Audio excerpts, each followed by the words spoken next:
Maestra Ana Gabriela, ¿no le parece una crueldad que las leonas y los cocodrilos matan a otros seres vivos con los que comparten sus ecosistemas? No hay nada de cruel en querer alimentarse para sobrevivir. Todas las especies lo hacen, de una u otra forma. Y así ha sido siempre la vida en este hermoso planeta. Es verdad, nadie quiere pasar hambre. Así es, profesor Juan Carlos. Bienvenidas y bienvenidos, estudiantes de primer grado de educación secundaria, a su asignatura de Ciencias Biología. Soy la profesora Ana Gabriela Martínez San Juan. Y yo, el profesor Juan Carlos Alfonso Vences. Seguiremos trabajando con ustedes el aprendizaje esperado, infiere el papel que juegan las interacciones depredador-presa y la competencia en el equilibrio de poblaciones en un ecosistema. Nos enfocaremos en el propósito, reconocer las características de depredador y presa, así como la relación entre depredador y presa.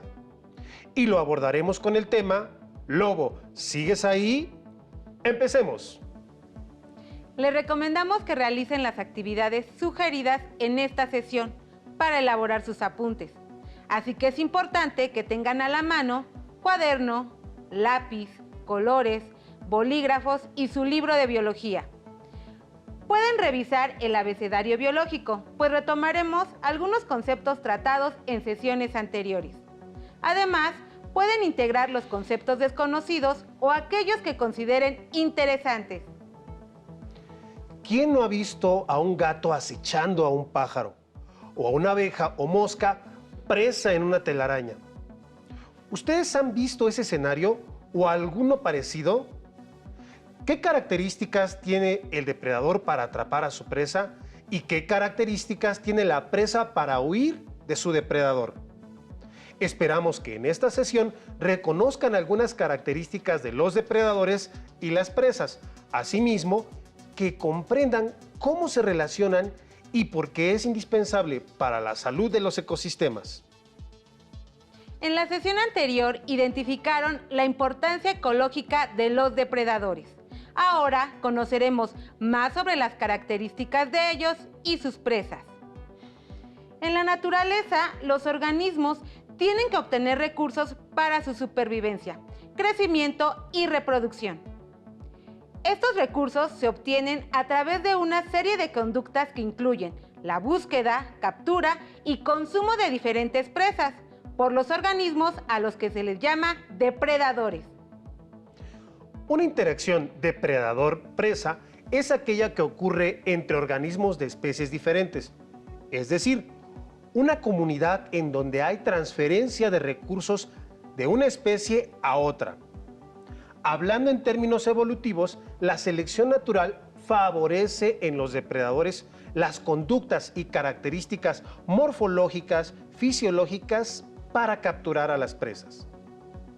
Por otro lado, esta misma selección natural favorece la expresión de las características y conductas de las presas, que permiten evitar a los depredadores. Esto indica que dos especies o grupo de especies pueden evolucionar por selección natural, de manera conjunta. A este proceso se le denomina coevolución, en donde cada especie ejerce presión selectiva en la otra, lo que favorece que cada especie desarrolle adaptaciones que incrementan su éxito reproductivo. La coevolución es común entre especies que interactúan ecológicamente, como en el caso depredador-presa. Así es, profesora Ana Gabriela. Ahora repasemos algunos términos importantes. Un depredador es un organismo que se alimenta de otro, a quien se le denomina presa. En esta interacción biológica, ambos organismos presentan adaptaciones que les permiten, en el caso de los depredadores, capturar a sus presas y, en el caso de las presas, escapar de ser capturados. La depredación, aunque parezca un poco cruel, no es perjudicial para la población de las presas. Por el contrario, funciona como un método natural de control para eliminar a los organismos débiles, enfermos o con menos características para defenderse. De esta manera, la relación presa-depredador es fundamental también para la selección natural, tema que estudiaron con anterioridad, porque es posible la extinción de especies poco aptas que no resisten la presión selectiva y las que sobreviven lo logran debido a sus adaptaciones. ¿Recuerdan cuáles son los tipos de adaptación? Este tema lo trabajaron con las profesoras Ángeles y Graciela. Muy bien, morfológicas, fisiológicas y de comportamiento. Pueden revisar sus apuntes o su abecedario biológico para recordar de qué trata cada uno. Con base a esta clasificación, veremos algunas características de los organismos que los identifican como depredadores o presas respectivamente. Observen con atención y analicen el siguiente organizador gráfico. Adaptaciones de los depredadores. Noten aquellos ejemplos de cada uno de los 3 tipos de adaptaciones. Empecemos con las morfológicas. Recuerden que estas se refieren a estructuras externas e internas de los organismos que les confieren ventajas en la sobrevivencia y reproducción. Por ejemplo, garras y dientes afilados, colmillos, aguijones con veneno, mandíbulas fuertes, picos. Dentro de las adaptaciones fisiológicas que tienen que ver con el funcionamiento interno de diferentes órganos o partes del individuo se encuentran olfato desarrollado, ecolocalización, como en el caso de algunos murciélagos, que les permite encontrar lugares donde habitualmente hay muchos insectos, poca competencia para obtener el alimento y pocos depredadores para ellos, veneno para inmovilizar a sus presas. Y finalmente, en las adaptaciones de comportamiento encontramos caza cooperativa, como la que realizan los delfines, leones, orcas, entre otros. Técnicas de emboscada, es decir, observan y esperan con cautela hasta que la presa está al alcance. Esto se observa en los felinos, como los jaguares, pumas, leopardos y leones. Construcción de trampas, como lo hacen las arañas. ¡Qué increíble!, ¿cierto? Es importante mencionar que también existen superdepredadores, que son aquellos que se encuentran en lo alto de las cadenas alimenticias, porque no tienen enemigos naturales en su hábitat que los puedan cazar. Por ejemplo, los leones y las orcas. Profesor Juan Carlos, ¿y nosotros los seres humanos también somos superdepredadores? Así es.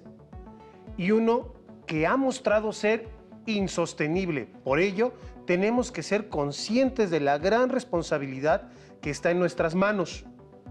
Muy cierto, profesor. Bueno, ahora observemos algunas adaptaciones que han desarrollado las presas para evitar ser comidas. Adaptaciones de las presas. Empecemos con las morfológicas. Espinas, como en el caso de algunas plantas. Armaduras. Caparazón. Alas. Cuernos. Ojos laterales. En las adaptaciones fisiológicas encontramos glándulas tóxicas con veneno, sustancias desagradables o repelentes y músculos fuertes para escapar. Por último, las de comportamiento. Madrigueras. Permiten que los animales puedan protegerse de sus enemigos naturales. Los protege y les da refugio. Por ejemplo, topos, conejos, peces, entre otros. Viven en grupos. En ciertos casos, nadar en grupo les permite mostrarse como un organismo mayor y así desalentar a sus depredadores. Arrojan sustancias que confunden al agresor, como sucede con los pulpos, calamares y babosas marinas, que liberan tinta para distraer a su enemigo y escapar. Tanatosis. Algunos seres vivos se hacen los muertos para despistar a sus depredadores. Vigilancia. Los miembros de un grupo tienen mayores probabilidades de ver a un atacante que los individuos solos. Muchos depredadores necesitan hacer uso de la sorpresa. Si las presas están alertas, tienen mayor oportunidad de escapar. Cabe mencionar que algunas adaptaciones, tanto de depredadores como de presas, involucran aspectos morfológicos, conductuales y fisiológicos. Por ejemplo, camuflaje. permite a los individuos hacerse poco visibles para sus depredadores, donde la forma o el color del organismo es similar al medio donde vive. Mimetismo, donde un organismo se parece a otro con el que no guarda relación y obtiene alguna ventaja funcional. Como observaron, los organismos han desarrollado adaptaciones que permiten su supervivencia, así como el equilibrio de los ecosistemas. Las adaptaciones que desarrollan los depredadores y las presas les permiten responder a las exigencias en respuesta defensiva e incluso en contraataque. Así es, entre las poblaciones se encuentran ascensos y descensos, pero no afectarán al total de especies, por lo que un depredador siempre tendrá presas suficientes. Sin embargo, la acción del ser humano rompe con el equilibrio de los ecosistemas, ocasionando problemas que a veces son irreparables. Además de la relación depredador-presa, en la que el depredador caza y mata a su presa para alimentarse, como en el caso de las arañas y las moscas, o de los leones y las gacelas, se tiene la forma parásito hospedero, como las correspondientes a enfermedades virales y bacterianas. Esta no podrá negar que es bastante peligrosa, pues al tratarse de microorganismos o virus, no vemos cuando los tenemos cerca. De ahí la importancia de mantener las medidas de higiene siempre y no solo en épocas de contingencia, como la que estamos viviendo a nivel mundial. Muy bien. ¿Qué otra clase de depredador presa se ha identificado, profesora Ana Gabriela? La de herbívoro planta, como las relaciones entre las vacas y los patos, y las orugas y las plantas. Uy, esa sí que es bastante inofensiva. ¿No, maestra? No te creas, profesor Juan Carlos. Los herbívoros se pueden convertir en un problema cuando son poblaciones que crecen sin ningún control. Ahora veamos algunos ejemplos de características de depredadores, la interacción entre las poblaciones y algunos efectos en los ecosistemas. El primero del que hablaremos es el lobo mexicano, Canis lupus bailey. Este depredador fue perseguido casi hasta el exterminio. Se trata del cánido más grande del mundo y una de sus subespecies se extendió al sur del continente americano hasta México. El lobo mexicano es la variante más pequeña y originalmente se distribuía hasta el estado de Oaxaca. Su velocidad promedio es de 14 kilómetros por hora, pero en un desplante de energía para capturar una presa puede llegar hasta los 60 kilómetros por hora, sosteniendo esta velocidad por más tiempo que cualquiera de ellas. Goza de un olfato excepcional. Son capaces de percibir a un animal a varios kilómetros de distancia. Por eso se puede decir que conocen el mundo a partir de sus olores. Los lobos generalmente se alimentan de grandes herbívoros, como venados o ciervos, pero principalmente matan a individuos viejos, depurando las poblaciones de sus presas. Aunque siempre se piensa en el lobo como un cazador estricto, es oportunista e incluso se puede alimentar de frutos, por lo que es un dispersor de semillas, ayudando a mantener el ecosistema sano. ¿Qué les parece? ¿A que no sabían lo que puede hacer el lobo, además de aterrorizar a los cochinitos? Continuemos con otro ejemplo, el ocelote, Leopardus pardalis. El ocelote puede cazar tanto en solitario como en grupos familiares, valiéndose principalmente de los sentidos del oído y la vista. Es un mamífero carnívoro, nocturno, solitario y territorial, que suele dormir de día en las ramas de los árboles o escondido en la vegetación. La dieta de este felino se compone principalmente de mamíferos pequeños y medianos, así como de reptiles. No obstante, también puede ser un buen pescador. Tiene la triste distinción de ser quizá el felino más perseguido por los cazadores, debido a la extraordinaria belleza y suavidad de su pelaje, su color amarillento o grisáceo pálido y profusamente salpicado de manchas negras. Como resultado de esa cacería, se han reducido considerablemente sus poblaciones. Si se destruye la selva, logra adaptarse a otros tipos de vegetación y hasta se aventura por las inmediaciones de los pequeños centros de población. Pero al hacerlo, muchas veces comienza a incursionar en gallineros y corrales, donde atrapa pollos, gallinas, cabras y otros animales domésticos, incluso perros y gatos, por lo que los campesinos lo persiguen al considerarlo nocivo. A la caza furtiva y el acoso de los lugareños hay que sumar la destrucción y fragmentación de su hábitat, como resultado de la deforestación y la construcción de carreteras.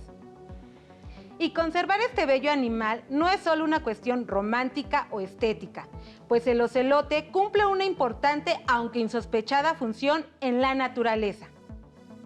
Como depredador de mediano tamaño que es, ayuda a mantener bajo control las poblaciones de herbívoros, tales como venados y conejos, cuyo número excesivo acarrea problemas de erosión y desertificación, al destruir la cubierta vegetal. Asimismo, ayuda a controlar las poblaciones de roedores dañinos para los cultivos. Bueno, profesor Juan Carlos, y con todos estos recursos que comentamos, no veo cómo las presas puedan sobrevivir a estos depredadores. No se crea, maestra Ana Gabriela, las presas también tienen lo suyo. Por ejemplo, los osos marinos poseen una gran agilidad buceando. Junto con su carácter social, hace que sean presas difíciles de sorprender. Las gacelas de Thompson son ligeras, rápidas y cuentan con un excelente oído, lo que les hace estar excepcionalmente alerta. La huida en zigzag ante la amenaza inminente es una estrategia adaptativa que rompe la velocidad de los depredadores. Los puercoespines llegan a tener 30,000 púas de 30 centímetros de largo. Las púas pueden provocar heridas que podrían llegar a ser mortales. ¿Pusieron atención a las adaptaciones que presentan los depredadores y las presas para lograr su supervivencia? Ahora pondremos manos a la obra. Haremos un ejercicio en el que diseñaremos a un depredador imaginario con las adaptaciones morfológicas, fisiológicas y de comportamiento que revisamos, y a una presa también imaginaria con las adaptaciones necesarias para sobrevivir a su cazador. Pero lo vamos a hacer un poco más interesante. En este mazo de cartas tenemos adaptaciones para el depredador y en este otro las adaptaciones que hemos estudiado sobre las presas y que les han salvado la vida. Yo pido ser el depredador. Ni hablar, profesor Juan Carlos, la rapidez ya la tienes. Yo seré la presa. Cada uno tomará sus cartas y el depredador bajará su primera adaptación. Y la presa responderá con una adaptación. Si la presa logra responder a las 3 adaptaciones del depredador, sobrevivirá un día más. De lo contrario, el depredador se retirará con el estómago bien lleno. En este mazo de cartas sobre el depredador están las siguientes características. Garras. Colmillos. Ecolocalización. Acecho. Sustancias pegajosas. Caza en manada. De este lado, las características sobre las presas que utilizaremos para esta actividad son mimetismo, tanatosis, vigilancia, caparazón, espinas y elaboración de madrigueras. Recuerden que solo se tomarán 3 características de cada uno. Les recomendamos que echen a volar su imaginación. Imaginen cómo serían los organismos y cada una de las interacciones que se presentan a continuación. Ahora vamos a seleccionar 3 cartas de cada uno de los mazos. Maestra, te entrego el mío, me prestas el tuyo y Lo primero que haremos es que voy a seleccionar al azar 3 adaptaciones de los depredadores. A ver, voy a Elija 3, escoger. profesor. Ok, esta y este. Muy bien. Ahora, maestra, usted elegirá 3 adaptaciones al azar. Elegiré esta y esta. Entonces, empiezo. Voy a elegir esta carta, acecho. Es una adaptación de comportamiento de mi depredador. Así que estará escondido y vigilando que su presa se aproxime. Casi siempre tiene éxito. Bien, ¿con qué responderé? Con esta carta, vigilancia. Es una adaptación de comportamiento. Así será más fácil observar si los depredadores se acercan. Si no los ve, tiene el apoyo de su especie que también estará alerta. Y ahora, como se percató, su depredador estaba al acecho. Emprendió la huida. A ver, profesor Juan Carlos, no puede dudar que lo esquivé con esta adaptación. Espero su respuesta. Mi turno. Muy bien. Maestra Ana Gabriela. Como la presa escapó y no sé hacia dónde, utilizaré la ecolocalización, que es la capacidad de mi depredador para conocer su entorno, por medio de la emisión de sonidos y la interpretación del eco que los objetos a su alrededor producen. Y ahora la encontré. Ya no podré escapar. Espero que su depredador tenga buen ojo, porque para la presa el mimetismo es su aliado. Y ahora, de seguro, no podrá comérselo. Pues mi depredador se arriesga y lo toma con las garras. Unas muy fuertes como las de las águilas. Creo que mi depredador tendrá un buen banquete. Lamento informarle que no será así. Mi presa presenta espinas de puercoespín. Las garras no lograron sostenerlo por mucho tiempo y su depredador ha salido lastimado en este intento fallido. La presa logró huir. Ni hablar. En esta ocasión, la presa logró huir y el depredador se quedó con hambre. ¿Pudieron imaginar cómo sería cada organismo? Un poco raro, ¿verdad? Este es solo un breve juego donde el profesor Juan Carlos y yo pudimos elegir las adaptaciones necesarias para que cada contrincante, depredador, presa, tuviera éxito. Tengan en cuenta que combinamos características de diferentes organismos. En la naturaleza, cada individuo desarrolla adaptaciones para alimentarse, sobrevivir y dejar descendencia. Algunos, como en el ejemplo, tienen éxito, pero otros mueren. Es importante mencionar que aquí solo tomamos en cuenta las adaptaciones de las que hablamos, pero no otros factores externos que pueden favorecer o perjudicar a cualquiera de los dos. Los invitamos a replicar este juego. Pueden divertirse como nosotros, combinando características de diferentes organismos y creando las interacciones depredador-presa que consideren interesantes. Los retamos a que identifiquen las especies depredadoras de su entidad, así como las presas de las que se alimentan, y finalmente las características tanto del depredador como de la presa. Ahora vayamos a la palabra que agregarán a su abecedario biológico. Les daremos un par de pistas y con la ayuda de las letras que están en forma vertical y horizontal, descubran la palabra que falta. El depredador y la presa desarrollan adaptaciones para sobrevivir. Cuando se generan procesos evolutivos en los depredadores y presas, estamos hablando de... ¿Ya saben de qué palabra se trata? Así es, de la coevolución. ¡Felicidades! Por hoy terminamos. Les agradecemos que nos hayan acompañado en esta sesión y además de aprender, se hayan divertido. Estuvimos muy contentos de ser sus profesores en esta sesión. Yo soy la profesora Ana Gabriela Martínez. Y yo, el profesor Juan Carlos Alfonso Vences. Nos vemos pronto en Aprende en Casa 2. Si tienes dudas o necesitas ayuda, llama al Centro de Apoyo Pedagógico a Distancia. El número de teléfono para secundaria es el 55 36 01 71 23.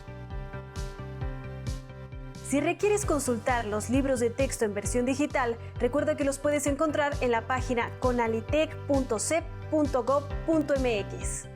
Y recuerda que también cuentas con el sitio aprendeencasa.cep.gov.mx, en donde podrás ver nuevamente los videos de los programas y además encontrarás actividades para fortalecer tus aprendizajes.